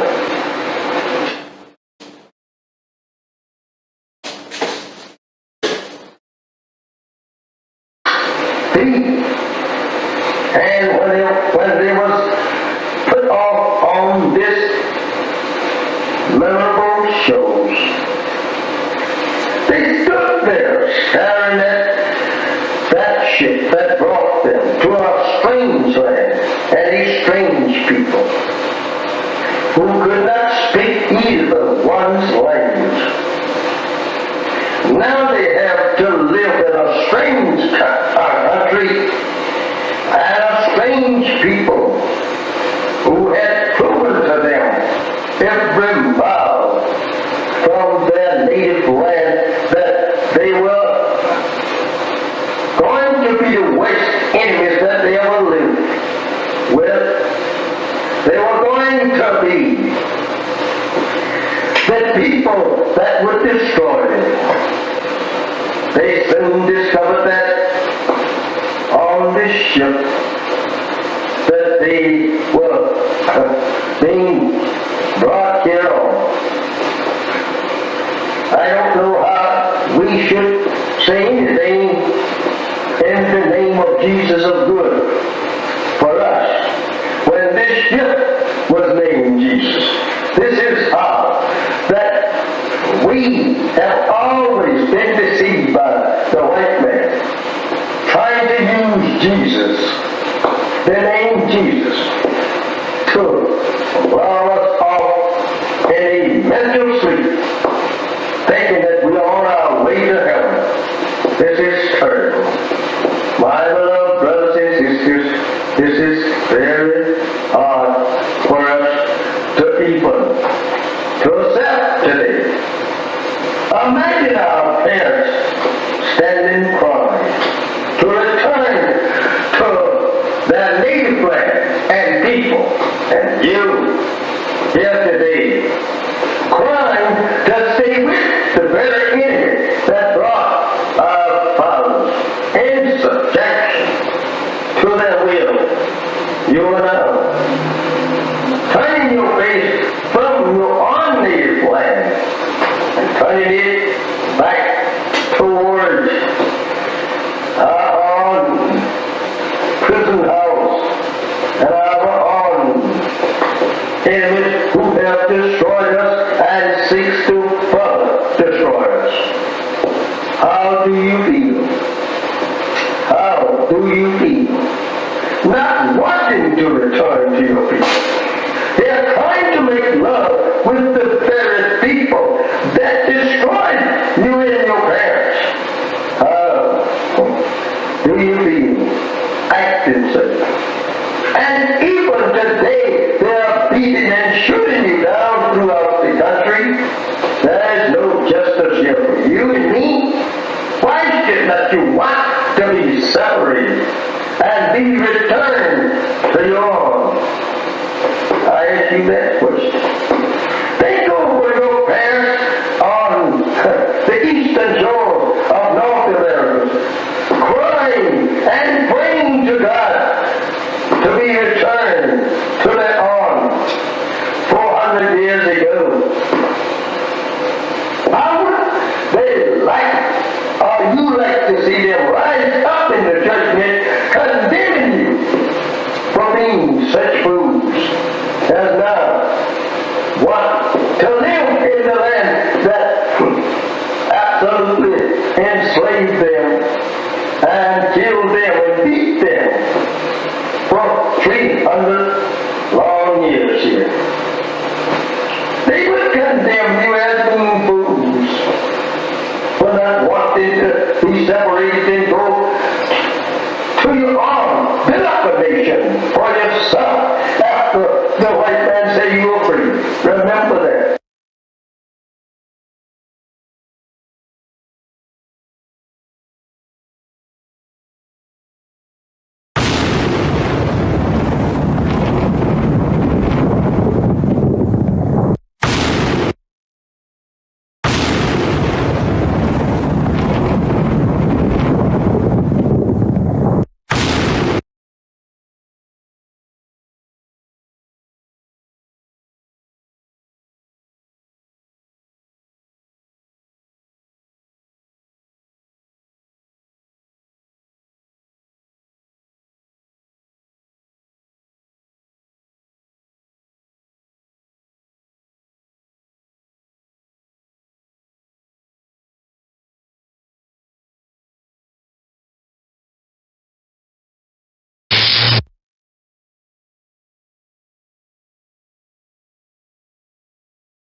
Assalamu alaikum, sisters and brothers. Sulman Rahim here, Messenger of the Covenant. Okay, brothers and sisters, it's been a year now, and we're finally home after 40 years in Arabia. I'm reporting to you from Arabia. Finally home after 40 years. And so we've been here a year now. And there was an agreement made, a former slave master. He said, we had a choice. Stay here or leave. Right? So we chose our inheritance, Arabia. So we left. And half the original people decided they wanted to give up their inheritance and trade it for a place in America in reconciliation with their former slave master. That's their choice. They chose, said, we don't want to go over to Arabia. We don't go over there with sand and all that stuff. We want to stay here in America. We've been here all our lives, been here 40 years, born here, right? And we can make peace with our slave master. Okay, so they decided to stay. And so after a year, right, we get reports of how things are going over there. And it doesn't sound too good. How things are going over in America with their reparations. Because they was given, they got 6 states, I believe.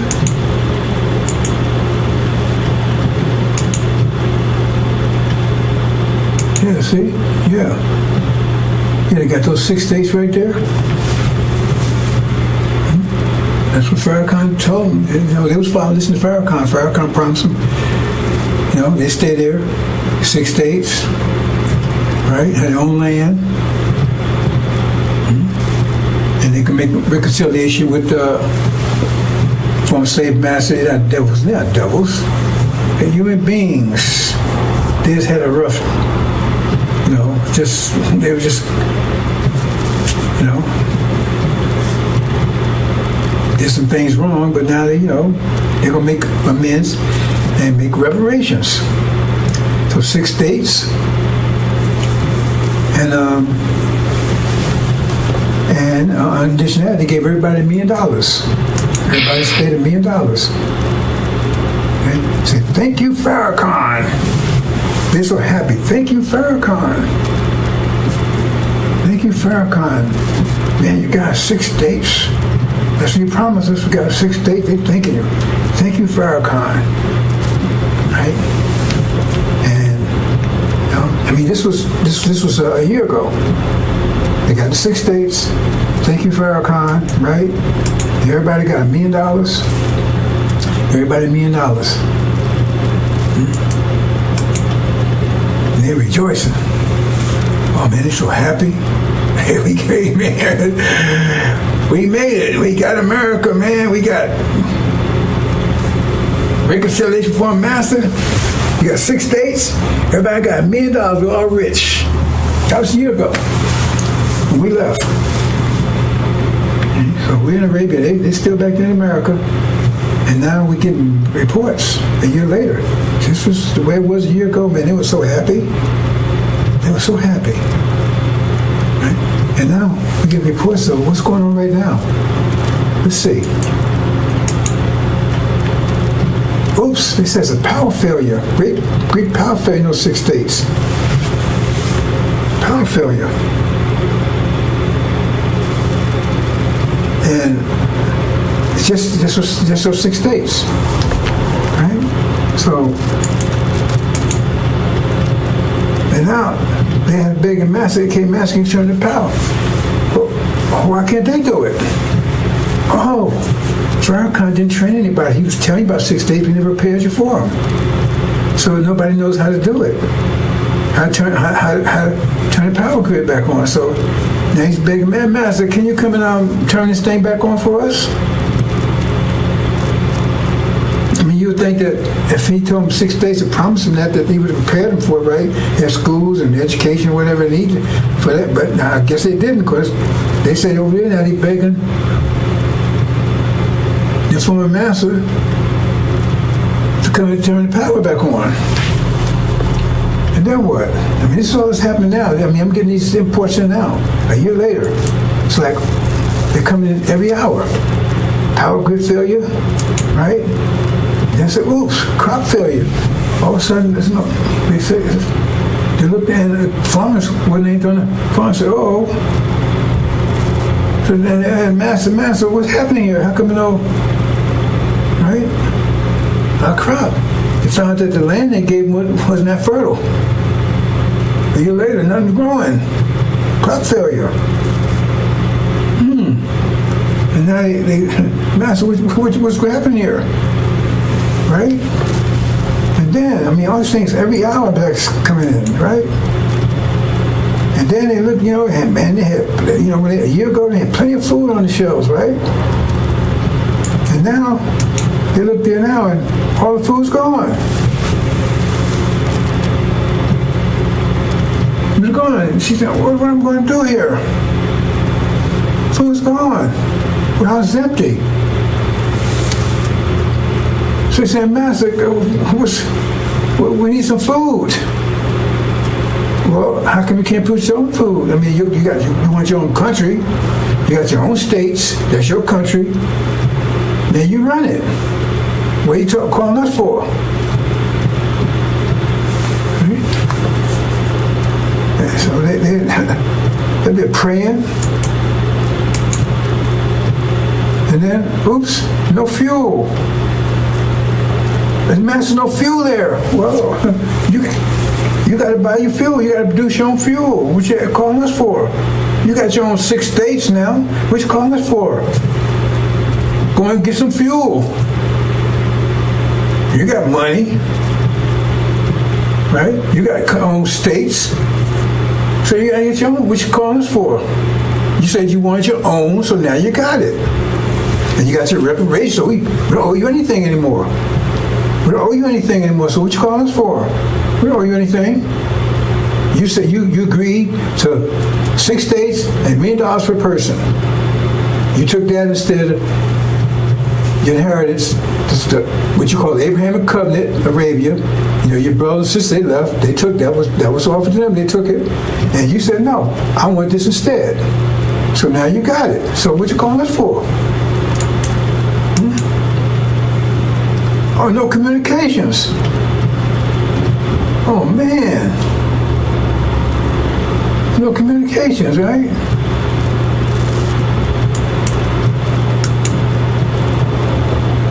No medical facilities.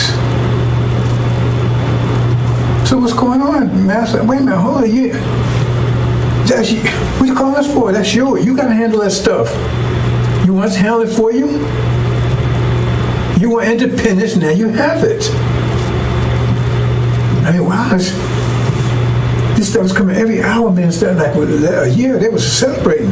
And now they're crying, begging the Master, okay, we got all these problems here. I said, wait a minute, that's yours. Where'd you come about your problems? You have to work those out. Right? No transportation, no planes, nowhere. We learned about fly the planes and drive the trucks and the boats and stuff, and to go and get this stuff. What would you tell us for? You wanted this, you got it.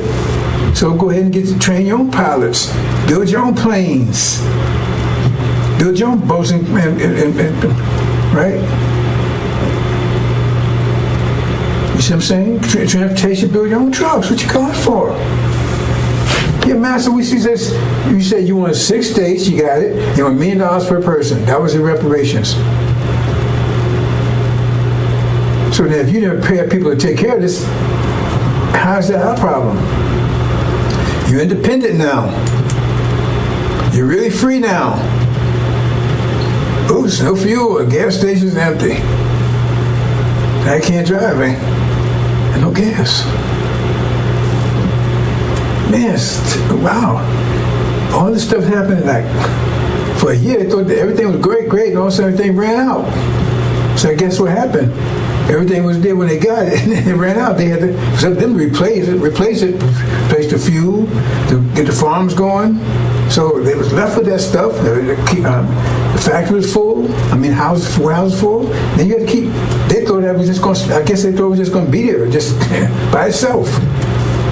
They didn't prepare for it. See? And they ain't trained any engineers and scientists and architects and stuff. They ain't, business. They didn't train anybody. So Farrakon, he told you he's gonna get this for you, but he didn't prepare you for it. He didn't get anybody to handle this stuff. So what was that all about? So now he asked the master, said, hey, don't call on me. You was here, you had it when you was here with me. You said you want independence, you wanted reparations, so you gave it to you. Well, call on your brothers over there. They left, they handled their own business. You said you want to stay here. Right? See? Don't have any professionals or technicians, scientists, doctors, none of that. See? I mean, that's what, because, if you're going to set reparation, you should be preparing for that, right? So if he was telling you about reparation, you should be preparing for it. If he said, God said that's where he's going to get you, so if God told him he's going to get that for you, then he should, like when God told Noah there was a flood coming, to only build an ark, so he started building an ark. And so you should start preparing for the 6 states and the reparations, but apparently you didn't. And so now, he does say, look, hold it. We want total separation. Look, we don't want you to call us no more. We don't want you to call us no more. Because you're wearing us. You want your own country. You got your own land. Right? You got money, $1 million, all this stuff, right? And so now we got to protect your money and everything too? No, you have to create your own money. You have to do all these things, your own wealth, not ours. Right? So we're going to cut you off from that too. That's all economics. So they go and tell it. They tell all the people all the white folks, right? All the black folks, and all the black folks is either in Arabia or in those 6 states. That's the solution. You had to be one way or the other. There couldn't be no integration, that kind of stuff. That's the deal. He just said one or the other. So all the black folks are there, ain't no integration, that kind of stuff, right? Black folks are there, one or the other, so they're there. So he said, okay, right? So they just say, we're going to take that money because we don't know what y'all doing over there. You have your own money, you have your own wealth. So what they do is they tell all the white folks, say, protect your money, right? Transfer your money into gold. Just all your dollars into gold. Right? Now remember, they gave everybody $1 million apiece. So everybody got $1 million apiece, right? And so they transfer it to gold. And then what happens is that what they do is they start just printing money. White folks just start printing money. You understand what that means? That's inflation.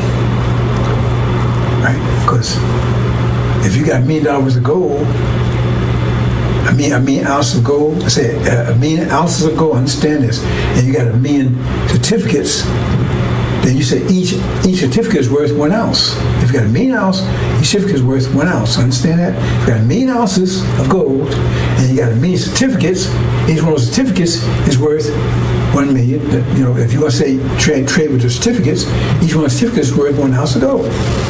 Right? But if you take and print, you say you got 1 million ounces of gold, and you got 1 million certificates, each one. But say you print twice as many certificates, you got 2 million. Well, then each certificate is only worth 50 cents now, because you got to connect that to the gold. Well, you print 4 times, then each one is worth a quarter. So the more you print, the less they work, because those certificates have to equal what the gold is. You understand? So the more you print money, the less, right? The less they're worth. So if you print twice as much money, right, there's less gold. You understand? So $1 is worth 1 ounce of gold, which that's right. Then if you print double that amount of dollars, then each one's worth half an ounce. You understand? That's what printing money without increasing their wealth does. That's inflation. So what happens is they keep printing. They get down to where $100 is worth a penny. But see, that doesn't affect their people. They told to protect their money because they transfer their money to gold. So gold still has its value. It's just the dollars don't. It still got the same amount of gold.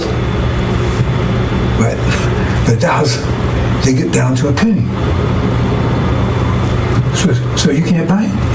You had $1 million, now your $1 million worth of $5. That's what all this worth. $1 million. Hardly worth anything. Hey, that's our money. You got to have your own money. You got to control your own wealth. You can't keep coming at us what you're doing. And you think they wouldn't do that? Yeah, you've been a Gaza lately? You see what happened to the trees they made with the so-called natives? Kept telling me you had a forked tongue because they kept making trees with them, then they broke the trees. And took their land and genocide and everything else. But no, they wouldn't do that to you. See? Because now you have, your money's worth nothing. They haven't lost anything. Because once that money's worthless, it's no good, right?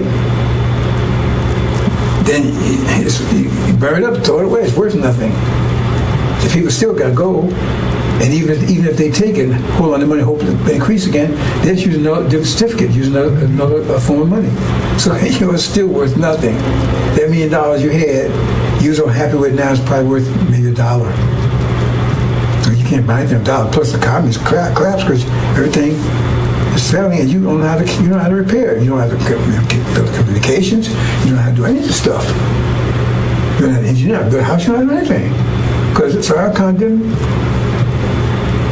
Right? He didn't prepare you. He told you he'll give you 6 days. He told you, listen to me, right? So now you're broke, and your economy is gone. You have no food, no electricity, no power, anything. All right?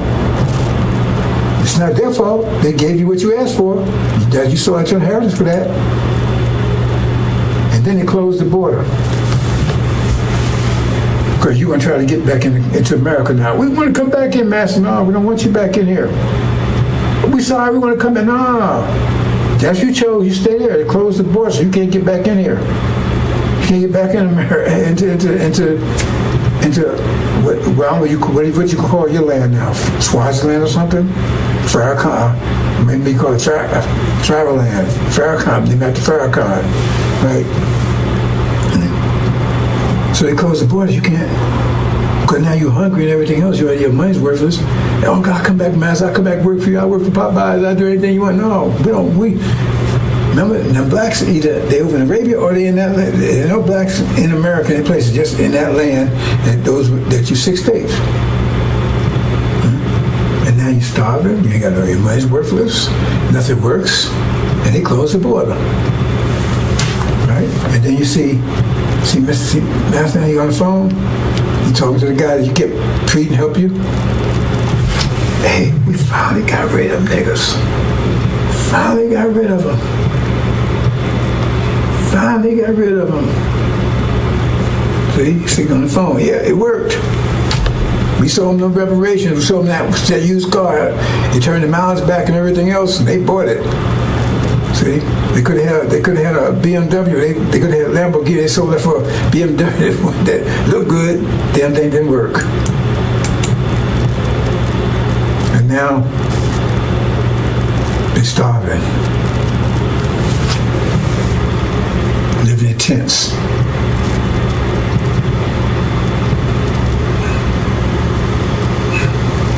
Praying.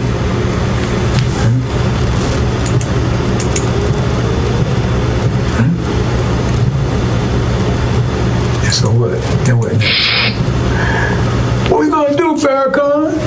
What we gonna do, FARRACON?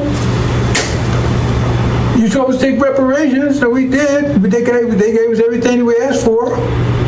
What we gonna do, FARRACON? What we gonna do? Pray, pray, pray, pray.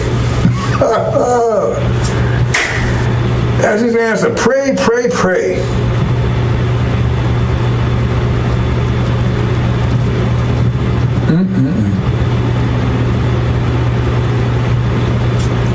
That's your reparations. Brother Muhammad said, he had a big picture. We leaving, and blacks staying on the shore, the ones stay behind, and they was whooping their ass. Right? Because they thought you think they want to give you some land and take care of you? You think they want to do that? And go bankrupt, give everybody $1 million? You know how much that is?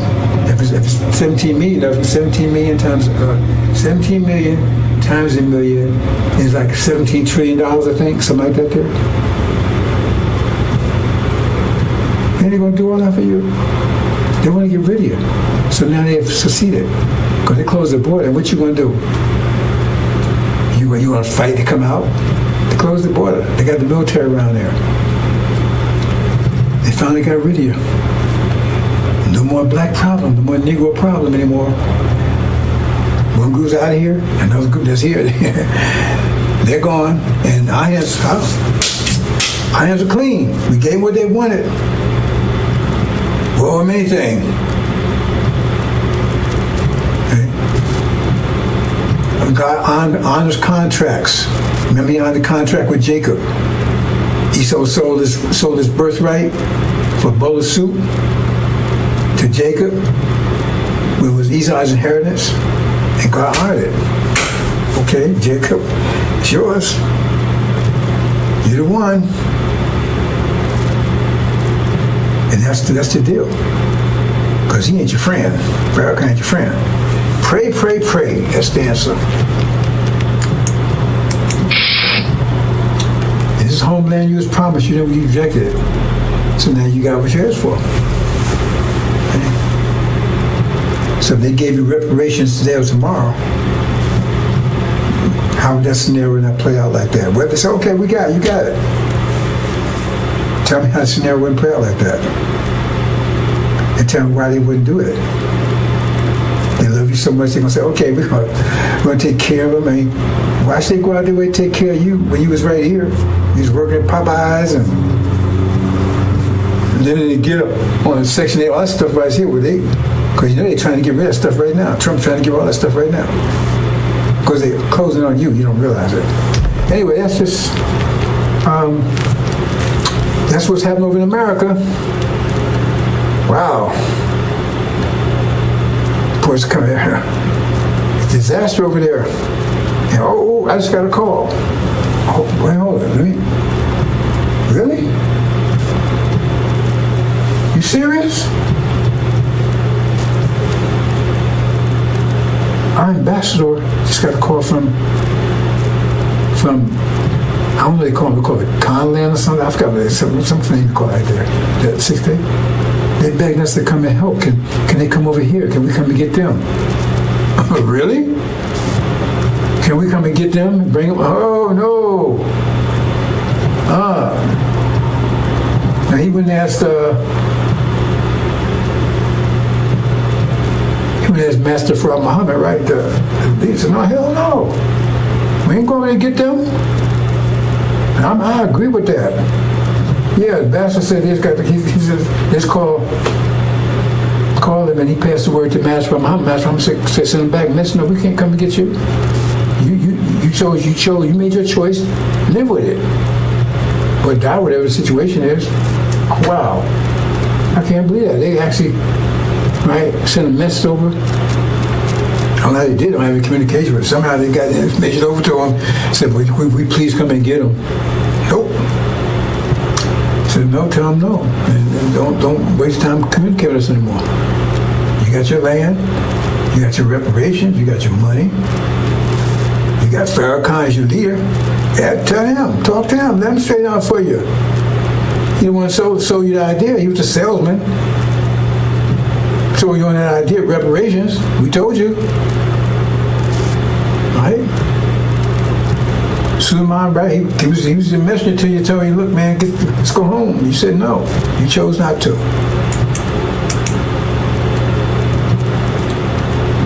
Okay, brothers and sisters, that's a sad story. But I guess that's it. Is that it? Oh, so they're not getting more reports on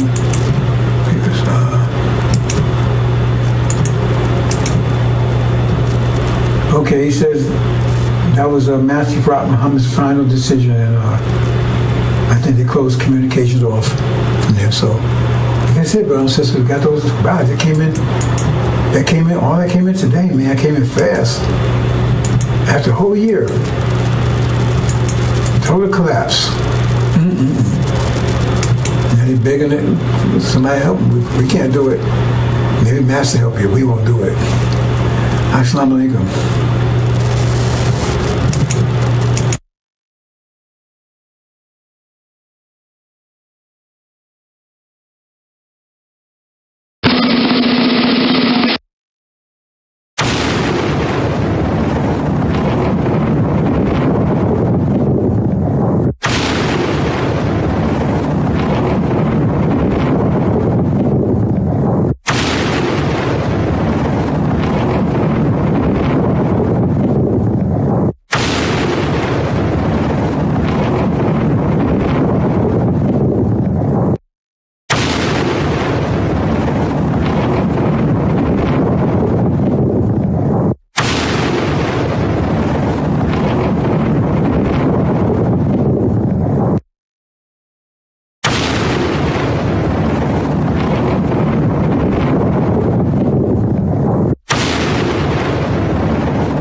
Update, brothers and sisters, got another late report in that they said, well, if you want to come and get us, well, we at least send some food.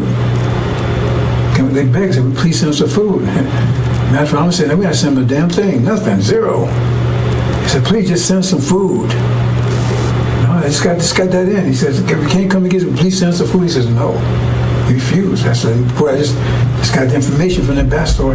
He said, they sent that. He's read to me. He says, no. He said, please, just please send us some food. He said, no, go, no way. You made your choice. Case closed. Okay. Just got that in, brothers and sisters. Assalamu alaikum.